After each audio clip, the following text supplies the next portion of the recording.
Okay, we are recording. Say hi out there to Blab and YouTube because this is really a netcast. It goes everywhere from iTunes to Blab to YouTube. And then it's out on all the social medias. So here we go, Matt. Quiet for a second.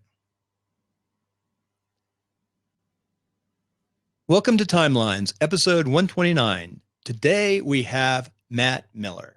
Matt Miller is a United States Air Force Academy grad, class of 89. So we got one of those special guys. I always love to do the Academy grads. He's a former jet pilot, so we'll have to put some jet noise in this one. He got out after about 9 years, went into the corporate world and said, I'm really an entrepreneur, and ended up in the licensing and franchise business. So we've got a lot to cover today, including both success and leadership principles. Matt, welcome to Timelines. Thanks, Bill. Glad to be here. And we were fighting your bandwidth a little bit out in Texas in the Lone Star State. I think that's what it's called, right? Yes, sir. Lone Star State. Hooah. So anyway, let's talk about your early days. We're going to go up. We know you have a franchise right now. In fact, let's tell folks what the name of your franchise is. That's called School Spirit Vending. And we'll go into that at the end. We'll talk a little bit about your current business and how you got there. Let's start out with the getting into the Air Force out of high school. What did you have to do to get in the Air Force Academy? You know, Bill, it's kind of funny. My story is not the typical one in any way, shape, or form. I got to my junior year in high school, had no idea what I wanted to do with my life, except for I wanted to go to school away from home. My parents were both teachers. When I was a senior in high school, each of us kids, there are 4 of us, were in a different grade in high school at that time. So we were all 1 year apart. And mom and dad told us, you kids are going to have to figure out how to get school done on your own. So I knew I didn't want to go to school there locally outside of Chicago at Northern Illinois University in DeKalb, Illinois. That was kind of my playground growing up. So I wanted to go elsewhere. Had done some looking around, but didn't quite know how I was going to be able to make that happen financially. And just so happened my junior year, a good buddy of my dad's saw us at an art show that my parents were displaying in one Saturday. He was a liaison officer for the academy and asked me what my plans were. I told him I didn't know. He said, well, have you ever heard or thought about the Air Force Academy? I said, what the heck is that? He said, well, it's essentially the equivalent of West Point or Annapolis, but it's the Air Force. It's in Colorado Springs. And he said, you might want to check it out. So I started doing some research. Mom and Dad and I went out to the academy a couple of months later for spring break and toured the place and really kind of fell in love with it. It is beautiful. Thankfully, I was doing all the right things. The academies, as you know, are looking for that well-rounded individual. And I lettered in 2 sports, football and track, all 4 years. I sang in 12 different musicals and plays. And sang in 3 choirs, worked about 20 hours a week at a local restaurant through my junior and senior year. So I was kind of that well-rounded person that they were looking for, and I was also in the top 10% of my class. So that's perfect. That's exactly what they're looking for. They don't want the very top, but they want that well-rounded person. Bingo. So I was blessed to have been that person already. Because by the time I found out about it, it was almost too late for me to get the whole application process going. So, what your junior year, you started the application process? Yeah, because of course we had to get nominations. We had to get, of course, the acceptance and the actual appointment from the academy itself. So there's a lot of pieces that have to go into an academy nomination and going to an academy. Thankfully, though, I had the resume that was already kind of built and form fit for what they were looking for. Was blessed to actually get nominated I'm getting it all. By your congressman? Yeah, well, actually by George Bush Sr. Oh, wow. When he was vice president. You had a vice presidential. That's unusual. Got nominated by my local congressman as well. And Dennis Hastert, who's actually former Speaker of the House. Right. But anyway, showed up at the Air Force Academy that June or July, I guess it was July, early morning, not having any clue what I was getting into, having no background in family or otherwise to to learn or glean any information from, and was definitely a rude awakening. But once I kind of got through the initial freshman year and the hazing and all that kind of stuff, which is kind of comes with the territory in the military, I found a place where I could thrive. I struggled academically through much of the time, but on the military side, that was really my strong point, and excelled in that, and was able to pretty much pick wherever I wanted to go to pilot training once I got to that point. What was interesting, though, is I didn't know what I wanted to do with my career in the Air Force, just like I didn't know where I wanted to go to school. And I found out that if I was medically qualified to fly and did not want to be a pilot, I had to go sit in front of the superintendent, who was a 3-star general, and tell him why I was qualified but didn't want to fly. So wow. Literally, I became a pilot because I didn't want to FaceTime with a general, as ridiculous as that sounds. But loved the 9 years that I spent flying. Was an instructor pilot after pilot training for 5 years in Lubbock, Texas, and then flew C-5s. C-5 is one of the largest airplanes in the world out of Dover, Delaware, and traveled the world for 3 years before getting out back in 98. So what, did you get married during this process by any chance? Yeah, I met my wife in Lubbock. She was graduating from Texas Tech, and we dated for about 3.5 years. And then I finally got my act together and asked her to marry me. And we got married in May of 93. Okay. So, and you got out of the military what year? 98. 98. So you spent some time. It's really tough, especially all that travel in the C-5s. Yeah. I've always said that it's the toughest on the dependents than anybody else. If we all are having a good time hanging out and flying around and going in fun and exciting places. So where's the most dangerous place you ever landed that C-5? Man, I would say probably Sierra Leone. Oh, yes. Believe it or not. We landed at a little podunk airstrip, not made for an airplane half the size of a C-5, but there was an uprising in Liberia at the time, in the embassy there. And they needed to evacuate all the families and all the personnel from the American embassy. So we flew in. And to be honest, I didn't even know what Liberia was. I didn't know what Sierra Leone was the morning that we got alerted to go fly. And we caught a C-130 over to Spain, I think, picked up a jet and flew in. But that airfield was extremely small. We barely could get the airplane in and out of there. You think they'd use C-130s for that mission? Well, I can't imagine putting a C-5 in there. Well, the problem is that we had to take helicopters in so that they could evacuate the embassy. Right. Oh, I got you. I know. I've done that. For those who don't know, I was a helicopter pilot, and I used to fly around in C-5s with helicopters in the back. I just hang out, though, and just climb all over the aircraft while I was flying. Bother you guys up front. Yeah, so we actually brought helicopters in so that they could do the evac with the helicopters. So who were you carrying? Were you carrying Army or Marines or Navy? Or Air Force? To be honest, I don't remember. It's probably classified and whatever it was. Yeah, I'd have to. I could tell you, but then I'd have to kill you. Yeah, we don't want to do that. We don't want to die that way. So anyway, that's really good. I'm going to ask you one more question about the Academy. Oh, actually, two. What were your extracurricular activities? Did you sing? Were you in the choir? I was in the Air Force Academy chorale for 4 years. Traveled all over the country singing in the chorale. Was also in the Protestant choir as well. That's really nice. That's one of the more fun things about the Academy. Some of those groups, and you're really well known. It's really a top. If you get into those top notch groups like the chorale, you're really one of the best. Or a lot of talent. It was really cool. My son is in choir at Hillsdale College, and we got a chance to go to some of his classes this last week for Parents Weekend.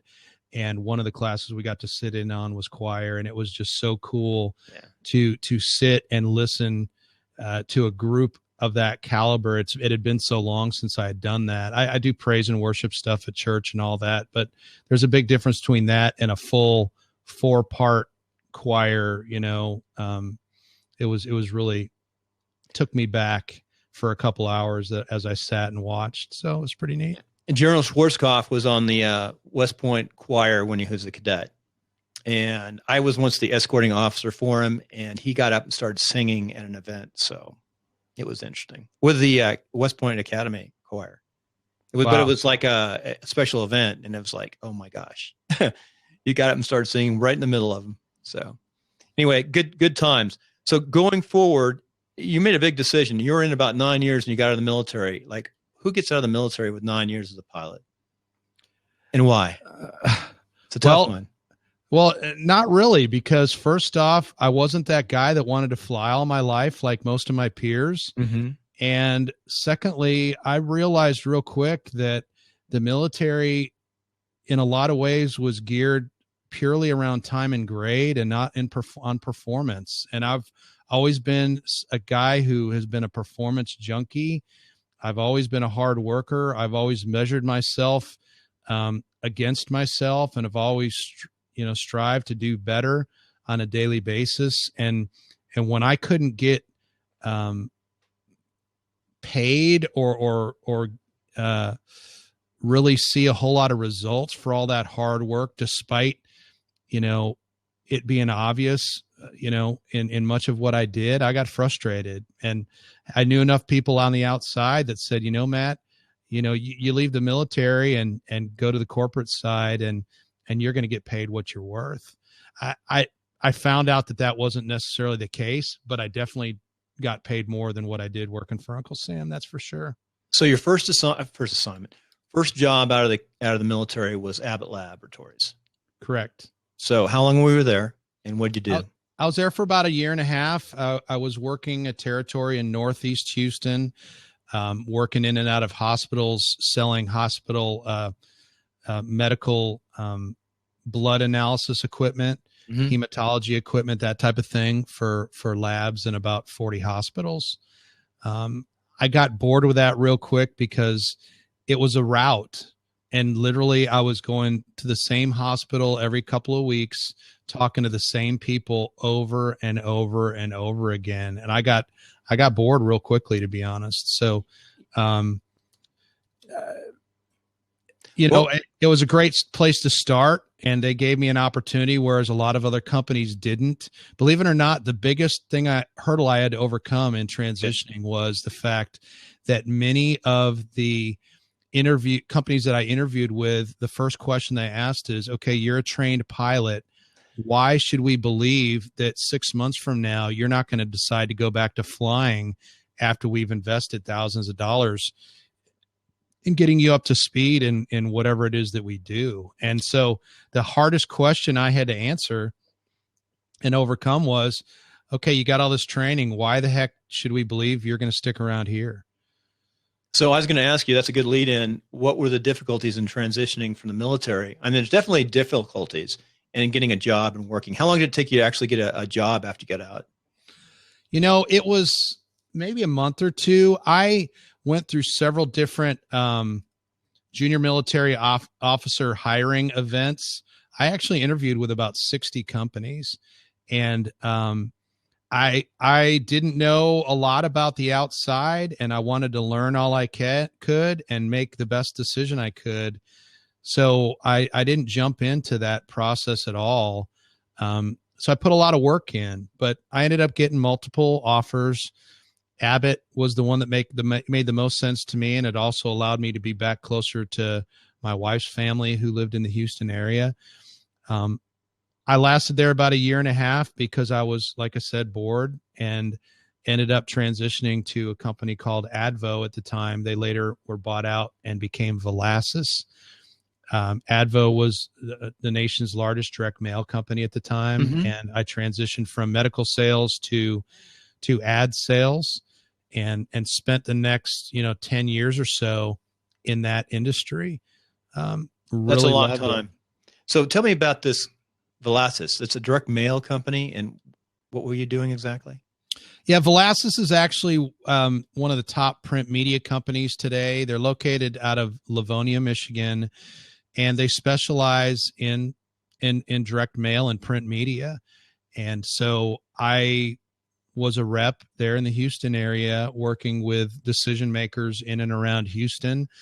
I did advertising for most of the Chick-fil-A's around Texas for for years. I worked with all the Midas muffler shops.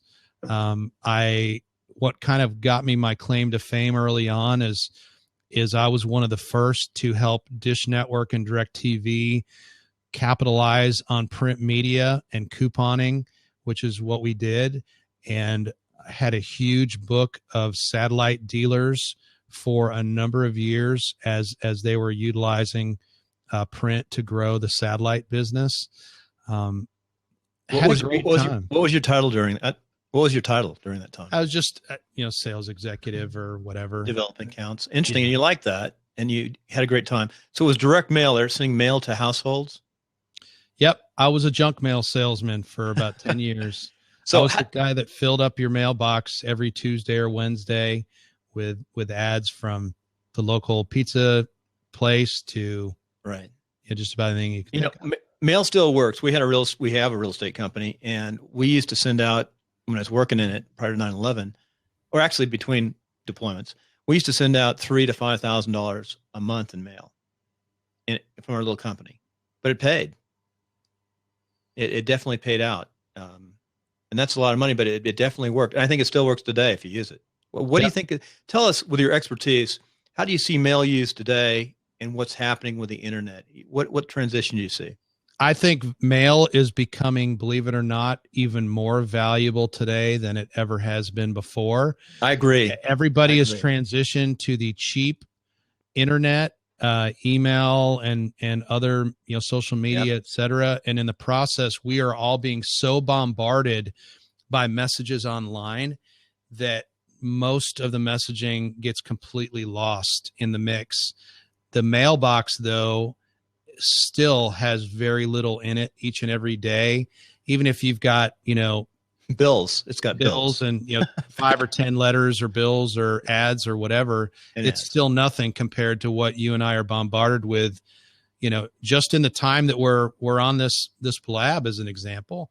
So it is more valuable today than ever before and will remain that way in my opinion. I agree 100%. The only thing I'd add to it is I think a great website that does more than just a website, does some, you can put forms, fill out things, or whatever they might do, more than just info site, but an active website that does things for you, hooked in with postcards. That's my next thing. I'm going to go back to the basic, send out a postcard with your website on it in big letters.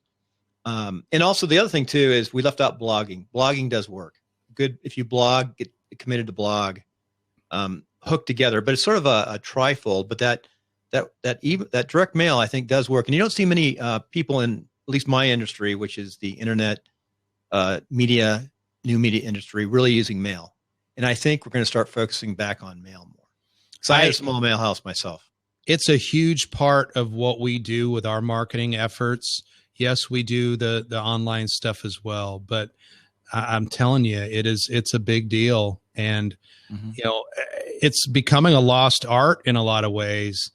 One of the things that I encourage my team on a regular basis to do is reach out with that handwritten note or something like that on occasion for thank yous and that type of thing, because people don't get those anymore. They get an email, and it just is not the same as you going to your mailbox and having a note from somebody that they actually took time to physically write out. A big way to separate yourself and differentiate yourself today. We always ask, my wife has been a broker for 25 years. We ask, well, what got you to use her, or why this and that? And one thing that they mention is, I got a Christmas card from you. We've known you. Just staying in contact, that personal touch, I think, is important. And of all mail, a Christmas card for your personal clientele and friends is very important. And so take some time coming up on Christmas. Right now is the time to start thinking about that area, Christmas cards. Hey, let's drive on, because this is the neat part. We're going to go to 2 next sections. What are you doing today, and how you sort of molded from the military, the corporate side, into being an entrepreneur, and sort of it's a tough business. I know that you had a licensing program you developed. So what made you think to do that? And then now you have the franchise launching. And what are you doing to grow this franchise? Yeah. So It's kind of interesting. I had a very successful career in the advertising world, but my first full year there, because of the work I did with DirecTV and Dish Network, I ended up being number 2 in the company out of 750 sales reps. Well, to be a brand new guy on the scene, I got a lot of accolades and ticked a lot of people off, one of which was my boss. She didn't think that I deserved it, even though I'd written the book of business that got me those accolades. Anyway, the next year, she increased my quota by 96%. Now, to put into perspective, everybody else in the office had a quota increase of 5 to 10% on average. So I went from being a hero to a zero overnight. I was set up for the next year for failure. And, oh, by the way, that failure cost me about 80 grand to my family in commissions and bonuses that next year. Well, so we went into a deep hole. Now, I've learned better how to manage my money.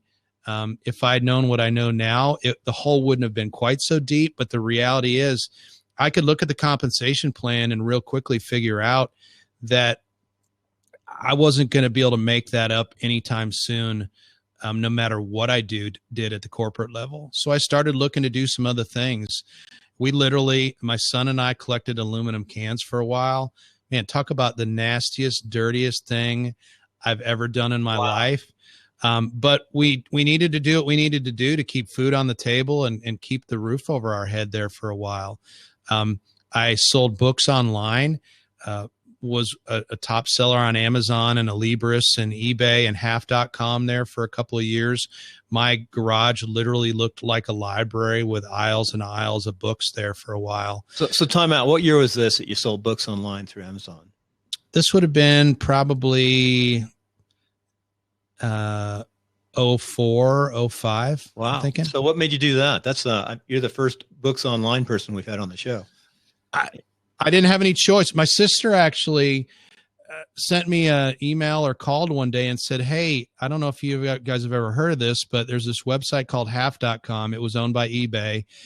And you can list your used books that you've got just with the ISBN number, and you can sell them. And she had listed 20 or 30 books that she had around the house that she needed to get rid of, and had sold like half of them in the span of a month or so. So I was like, man, maybe I'll give that a try. So I started. You went down to the post office and mailed them yourself? Yep. I started initially just with books that I had around the house. And then as I saw this thing start to work, I ended up going to library book sales, Goodwill, you name it. Anywhere I could find used books, I went and bought them in volume. Wow. And figured out a way to start listing them. They actually had an app that you could utilize with the phone, to where I could literally, this is years ago. I probably shouldn't be saying it, but I could literally list books while I was on the road. And so I would take a box of books with me in the passenger seat of the car as I was multitasking, and I'd drive down the road and could use their automated system on the phone to list, 20, 30, 40 books while I was on the road. And then I could go back and price them later. That's your C5 training, in the cockpit. Yeah. The car was my cockpit at that point. But C5, that's one thing when you're flying, you can do all sorts of other things. Hard to tell unless you're in an emergency procedure or something, but right. That's scary. We don't want to incriminate yourself as you drive down the road. You don't do that anymore, right? No, I don't do that anymore. I just did that once and said, "Not enough of this." What's wild though, Bill? I don't. Go ahead. In Texas, it's like wide open roads, right? Yes. You weren't in LA, okay? I'm just preparing for the day when there's going to be self-driving cars anyway. Yeah, I mean, there's going to be a day when Uncle Sam says, "Sorry, you're not allowed to drive anymore. The car has to do it for you." So I'm just preparing for that day. But anyway, I had read Robert Kiyosaki's book, Rich Dad, Poor Dad, a couple of years before. And while those businesses kept food on the table and filled a short-term need, what they didn't do was measure up to Kiyosaki's idea of passive income. And I was measuring everything against that. And what I had done with the cans, with the books, whatever, is I'd created another full-time job for myself.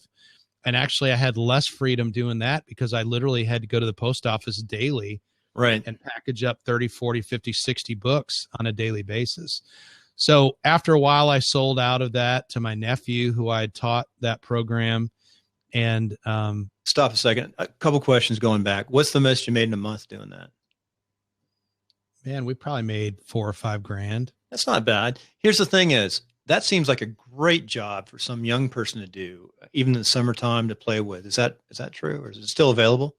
Oh yeah. I haven't been in that for a while. I'm sure it's much more competitive now. Yeah. Amazon and some of those sites are probably more restrictive, but man, at the time, There's value in used books now. There's actually people, I know some fairly wealthy people who are collecting them because they said, there's just not that many books around anymore. And because of the online, the digital media, people are publishing less, and books have value, and they're not going to go down in value. I would agree with that. I still, for the non-fic or the fiction stuff, I'll get it on a Kindle, but typically any nonfiction stuff, anything that I'm getting to learn, I will still buy in hard copy preferably. And I want to have that copy on my bookshelf for sure. I always buy it on my Kindle first and look at it. And then if I like it, I buy this, I buy through Amazon. So, because you can highlight and work it, especially the nonfiction, like you said. Right. But I just got this one in so I can highlight it. I hate to, it's when I listen. Another thing too is I'll listen to books online first, and then either buy the book or do a combination. So very good. So let's tell me about your business today. You got this franchise. How did you get to a franchise? Franchise, I think, is really exciting. I think probably takes a lot of work, a lot of legalese. You got the licensing issue. You're dealing with all 50 states, plus possibly outside the United States. Tell me about the franchise. What is the franchise? Well, we're, like I said earlier, School Spirit Vending. What we specialize in is hassle-free fundraising for schools. And essentially what we do is we step in, help take on some of the fundraising burden for the schools that we work with, and hopefully get a little Johnny and Susie off the street. Because I had kids knocking on my door selling stuff, which was the inspiration for it, 8+ years ago today. On the franchise side, we teach busy professionals, many of which that are already doing extremely well in their careers, but who are looking to diversify, to develop multiple streams of income, or just to produce some more freedom and security for their families. We teach them how to implement our program on a limited time commitment. And in the process, it ends up being a win-win-win. It helps them meet their family's financial goals and aspirations. Okay. And it also, okay. We're going to do a quick.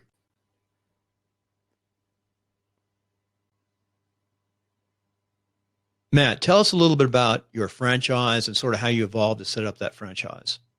Yeah, so it's called School Spirit Vending. We specialize in hassle-free year-round fundraising for schools. Most schools utilize a traditional fundraising approach where they literally have the kids out selling cookie dough or wrapping paper or what have you. And what we've found is a lot of schools are getting kind of tired of that model, as are a lot of families and parents as well. Oh my. Our program, we literally come in and create custom spirit stickers for the school. We set up a sticker machine in the school. No volunteers are involved, and it ends up being a passive fundraiser for the school. And for the franchisees that we work with, it ends up being a passive income stream for them, something that requires a very limited amount of time to work so that they can continue to do what they're doing professionally for as long as they like and build SSV on the side passively. It ends up being a win-win. The schools are ecstatic because we're providing them free money.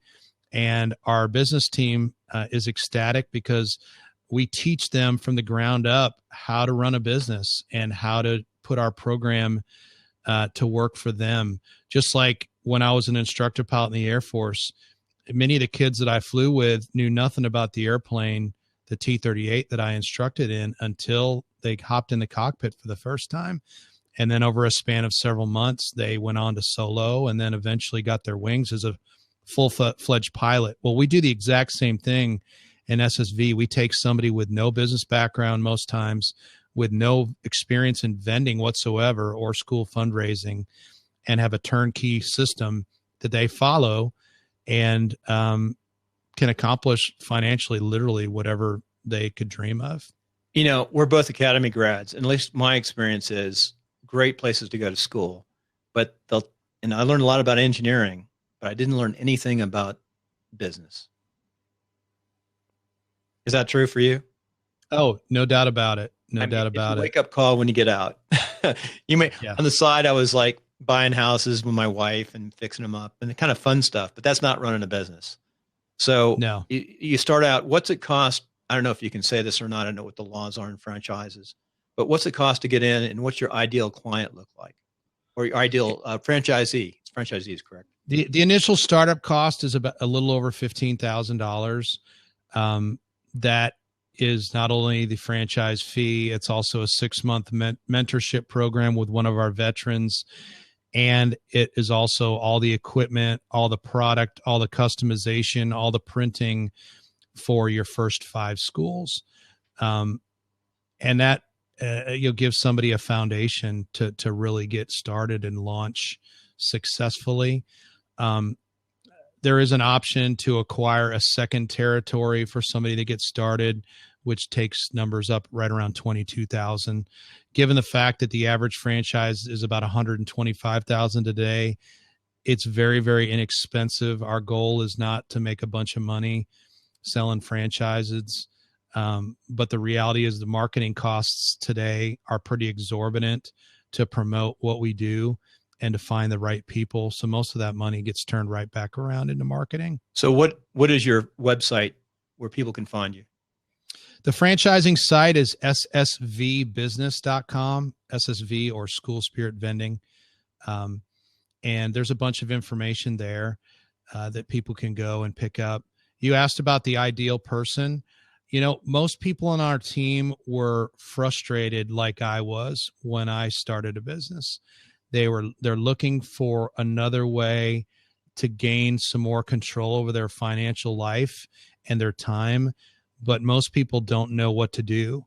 There are very few out there that actually are able to go and figure out something new and take an idea from scratch to a profitable business.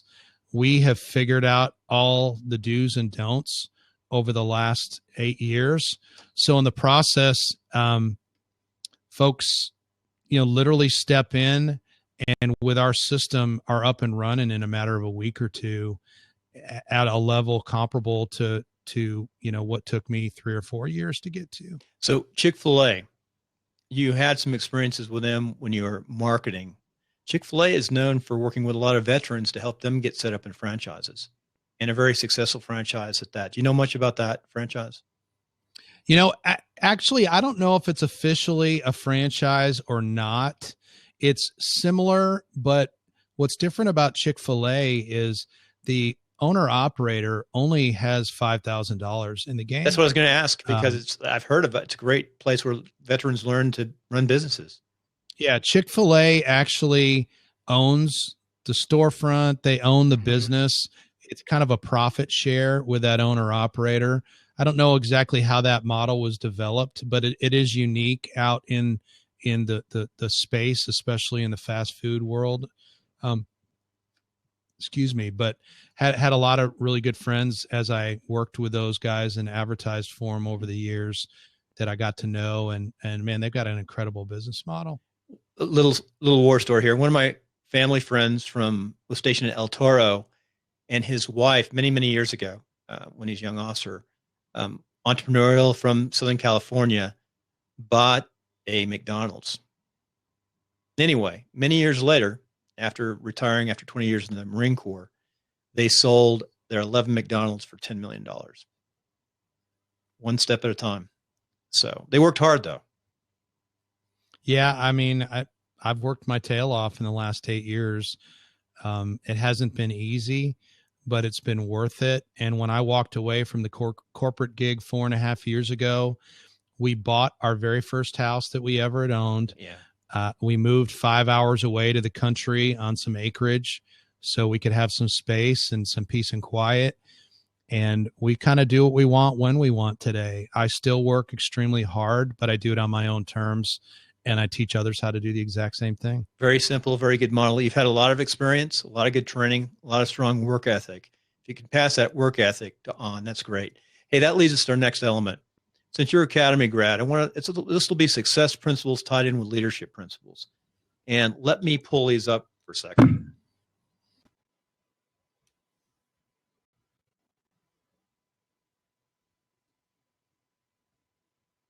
Matt, now we're into the final portion of this interview, kind of the neat one, especially with your background. Life, success, and leadership principles. We throw leadership, especially with your military background. I'm going to read off what we talked about before the show, pre-rehearsal, on the rehearsal break. Matt, now we're into my favorite part of the show, the life, success, and leadership principles. Well, we talked about your leadership principles offline before we got on today. I'm going to read those off. 1, get up early. 2, establish priorities. 3, focus on incremental victories. 4, selflessness. 5, teamwork. 6, leadership by example. And 7, develop good habits. So let's go back to number 1, get up early. Tell us about what does that mean to you, and how do you develop that habit?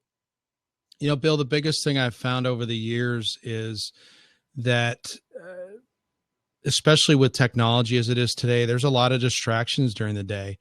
And the best way for me to know that I'm going to have a productive day and a profitable day is for me to get the important things done first. So I get up in the morning, I spend some time in meditation and prayer, read my Bible, and kind of get myself focused and caged in on the day. And then because I'm up at typically 4:30 in the morning or so, I have several hours of uninterrupted work time where I can focus on really what are the priorities and make sure that I accomplish a lot during that time. Then when my wife and kids get up, others around me in business, et cetera, are up, then things oftentimes are less my time and more contingent on what's going on around me with the big team like I'm leading today. So that gives me some dedicated time for me to make sure that I'm moving the ball down the field each and every day. Understand you need that focus time, and to get organized, a couple hours of really good focus time is worth 8 hours to most people. Yep. Big time. Understand. Establish priorities. Number 2. I set goals quarterly and have been working with a coach here for about the last 15 months or so. And that's one of the biggest things that we do is goal setting. And instead of thinking too far out, I've got some longer term goals, but quarterly is close enough to where you're able to zero in on what needs to be done today in order to see the results within a month or two. So typically I'll set those quarterly goals, and then I'll break them down into the individual steps that are going to be necessary for them to happen. And those end up being the priorities that I work off of each and every day. I actually have a spreadsheet that I use. It's real simple. It's just the date and the item that I need to accomplish. I've got several different companies so that I have them color coded based on the company and the task that I've got to get done. And then because I'm a real goal-oriented person, I like to see progress. And so every time I get something done, I'm able to change the color of that item to essentially finished and feel like I've actually accomplished something that day. That gets to the third one, which is those incremental victories. One step though, that's definitely a military trait. That's the one thing you did take away from the military. There's tasking orders, things of that nature, which have a tasking order is like a goal. It has what you have to get done and a time to get it done. Right. And we use those colors all the time on the boards, moving around. Right. Green, red, for your combat readiness standards and all that. That's definitely military. So number 3, focus on incremental victories. Incremental victories. Once again, it's real hard to say, okay, in 3 months, I want to accomplish this, and then work for 3 months with that being the only focus. But like I said, there's all those steps in between that are necessary to accomplish whatever that goal is. So it enables me to see incremental victories on a daily basis and to know mentally that I am progressing towards the goal that I ultimately have set for that quarter. It's a little mind game that I play, but it's huge for me because otherwise it's real easy just to kind of wallow in the middle of whatever I'm trying to accomplish and not seem like there's a whole lot of progress occurring. Very good. Number 4, selfishness. Yeah, selflessness. I'll never forget joining or going to the academy, going to basic training. Man, I was prepared physically more than I'd ever been in my life. I grew up in the Chicago area and was going out to Colorado at a significantly higher elevation, all those types of things. So I worked my tail off to prepare. I got to the academy, got to basic training, and man, I was the guy when it came to a lot of, the obstacle courses and all that stuff. I was ready, and left a lot of others in my dust. That being said, I met a rude awakening because even though I had earned by my performance some of the accolades that occurred during basic training, the one thing that I completely missed for about the first, several weeks and all that was selflessness, meaning it's not just about me. It's about the team. It's about teamwork and us all working together. It's not just purely about individual performance. And that whole thought process has stuck with me ever since that moment. It was a humbling time, a real rude awakening for me, but it was a blessing to me, even though I didn't get that superintendent's list and the military performance rating out of basic that I felt I deserved. I needed that learning. I needed that lesson in order to prepare me for later in life and quite honestly, what I do today in a lot of ways. So that leads us into number 5, teamwork. And on teamwork, we just had an interview that they talked about teamwork, saying individuals have strengths, but teams should be well balanced in the art of the team. So tell us more about teamwork. Yeah, no doubt about it. In fact, I don't know if you're familiar with the DISC profile. I am very much, yes. I've become a student of that in the last couple of years since attending a Dave Ramsey EntreLeadership event. And I swear by that. And I've learned so much about myself, but also about others. There you go. And that is huge because we all think that everybody else thinks like we do, but they don't. We're all wired completely different. And there's essentially 4 different categories of people. And you need to have a little bit of each category to have a well-balanced organization.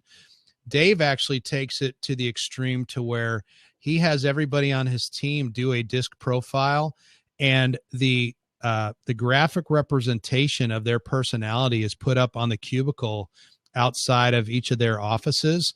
Because when you walk in to deal with that person and have a conversation, if you know how they're wired, then you can frame your messaging and conversation in a way that they better hear and understand you. That's been huge for me. It's been huge for our team to better understand that as well. Because in most cases, people aren't wrong. They're just different. I'm not wrong. I'm just different. And so if where we are you understand on those where are you on the differences- DISC? Let me first of all. I am an off. Go ahead. I am an off the charts D. I'm 10% of the population max. I'm a driver. I'm extremely goal oriented. Many other things, quite honestly, be damned. With my personality type, That's military. Developing The relationships. academies build a lot of those folks. And they Yeah, recruit them developing- and build them. Right. Developing relationships and all that stuff. The way I'm wired is just something that doesn't make a lot of sense to me, but that's some of the things that I've had to learn and grow and developed over the years, is to understand that I can't just purely be that guy the way I'm wired. If so, I alienate a lot of people along Understand, the way. hey, real fast, DISC, director, socializer, supporter, and thinker. DISC, DISC. You'll find all of those traits in the academies. I would say the director and the thinker are the top two in the quadrant. I find the real smart folks. But if you already have people like that going into the academies, you'll find the super directors up at the top. And you see that in the military. And some of those guys get frustrated because they know they can get things done. They want to get things done. But, sometimes the military is the best place for them, right? With that C5 on that runway, just throw those throttles forward and get this thing off the ground. On time. Right. Yep. Right. Yep. That's it. So anyway, very good. Leadership by example, number 6. I cannot expect anybody within my organization to do something that I'm not willing to do, period. And thankfully, the way our territories and all that are set up today, most on our team will never have to do what I had to do to have our business where it is today. But they have to be willing to sacrifice along the way in whatever aspect that is meant for them to sacrifice. But everything that I ask others to do, I've done. And in the process, I have empathy with them and am more relatable. Can set high expectations of people because I set high expectations for myself. Very good. And finally, 7, develop good habits, which goes back to getting up early. Yeah, it does. But, learning how to fly an airplane or a helicopter is all about habits. It's all about doing the same things over and over and over again to where they become commonplace, and your reactions are instant, especially when it comes to emergencies and that type of thing in the cockpit. And the same thing is true in our lives. We have a muscle memory, and doing good things over a long period of time perpetuates good things. Good habits perpetuate good habits. And I'm not perfect. We all have our struggles. We're all sinners by nature. But establishing good habit patterns, like you said, getting up early and those types of things have been huge for me, because they help me overcome some of my weaknesses along the way, because I have something to rely on. I've got something that I have to fall back on. I'll never forget, I don't know if this is true or not, but I guess it is. I read somewhere where Jay Leno, as an example, literally all the years that he was the host of The Tonight Show, ate the same thing every day for breakfast and lunch. And I think he mixed it up for dinner.